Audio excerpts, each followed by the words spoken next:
नमस्कार, मैं हूं प्रवीण गौतम।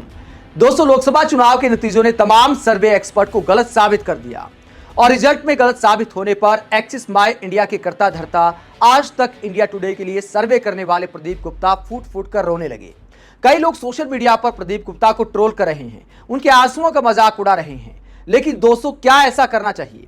प्रदीप गुप्ता के साथ क्या होता है? वो इंडिया टुडे पर आते हैं, अपने गलत सर्वे के लिए माफी मांगते हैं। हालांकि उनको उससे पहले जबरदस्त ट्रोल किया गया था और ट्रोल करना बनता भी था, क्योंकि प्रदीप गुप्ता ने बड़ी बड़ी बातें की थी। विपक्षी नेताओं पर भी प्रदीप गुप्ता ने कई कटाक्ष किए थे। उन्हें भरोसा था कि वो सही साबित होंगे। शायद इसी वजह से कई बड़बोले बयान दे गए और उसी को लेकर पब्लिक ने प्रदीप गुप्ता को ट्रोल कर दिया।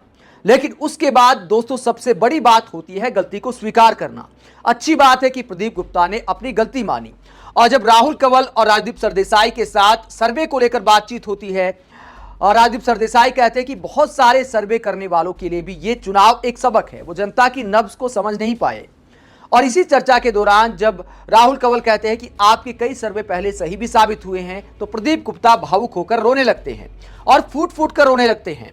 क्या सीन हो जाता है, तस्वीरें आप देख सकते हैं। प्रदीप गुप्ता बुरी तरह रोने लगते हैं। राजदीप सरदेसाई और राहुल कंवल उन्हें चुप कराते हैं और इस बात के लिए हम तारीफ करते हैं इन एंकरों की। ऐसी संवेदनशीलता दिखानी भी चाहिए। कई बार आप सही साबित होते हैं, कई बार गलत साबित होते हैं, लेकिन हर बात में आपको विनम्रता बनाए रखनी चाहिए। इंसान के ऐसे आंसू तभी निकलते हैं जब वो अपने काम से प्यार करता है। कई बार खुशी में भी आंसू निकल जाते हैं, कई बार आप गलत साबित होते हो तो भी आंसू निकल जाते हैं।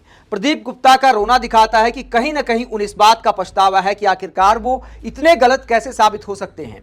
और सोशल मीडिया पर जो उनकी आलोचना की जा रही है उसको उन्होंने दिल पर लिया है। दोस्तों, बेशर्म लोग वो होते हैं, गलत वो होते हैं जो गलत साबित होने पर भी छाती चौड़ी किए रहते हैं, दूसरों का तब भी मजाक उड़ाते हैं, आत्ममंथन नहीं करते।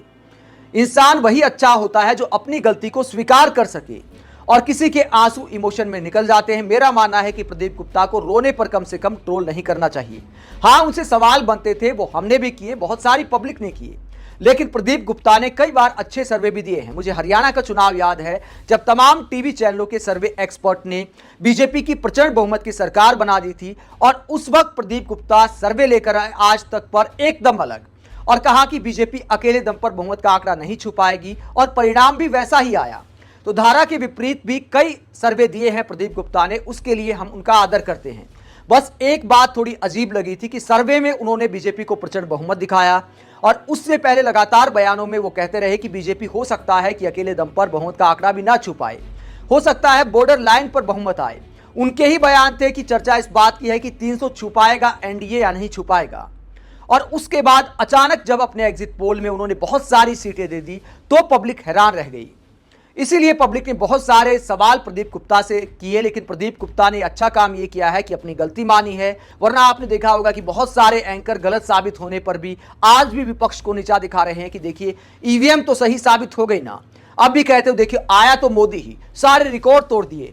मतलब ये नहीं सोच रहे कि किन हालात में चुनाव लड़ा गया, विपक्षी पार्टियों के साथ क्या सलूक किया गया, मीडिया ने कैसा व्यवहार किया विपक्षी दलों के साथ। तो ऐसे बेशर्म एंकरों से बेहतर हैं प्रदीप गुप्ता जो कम से कम अपनी गलती मान रहे हैं और उम्मीद है कि इन गलतियों से वो आगे सीखेंगे और ये शुरुआत में बोलेंगे कि मैं गलत भी साबित हो सकता हूं, विपक्षी नेताओं पर तंज नहीं कसेंगे। आप प्रदीप गुप्ता की गलती मानने को लेकर क्या सोचते हैं, जबकि बाकी टीवी चैनलों के सर्वे एक्सपर्ट अब चुप्पी की चादर तान कर सो गए हैं और बड़ी बेशर्मी से टीवी एंकर अब भी अपने आप को सही बता रहे हैं और विपक्ष को नीचा दिखाने की कोशिश कर रहे हैं।